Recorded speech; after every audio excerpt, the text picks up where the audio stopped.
ตัวดีอยู่นอกแผนที่ใจสาวติดดินใส่ยินขาดเข่ากับกระเป๋าเดินทางปอน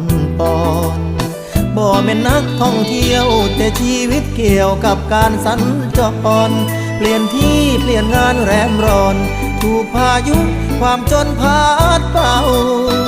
อยู่เมืองก็เหงาอยู่บ้านเฮาก็จนความจริงที่จำต้องทนหลักอ้ายดิ้นรนหาทางบรรเทา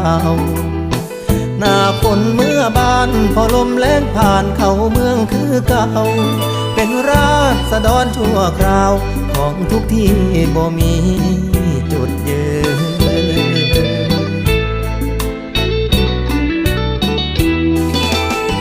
อยากขอค้างคืนกับใจของเจ้าได้บ่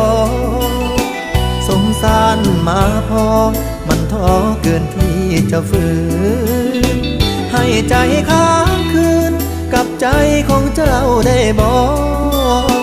เจอคนใช่พอบ่อยากไป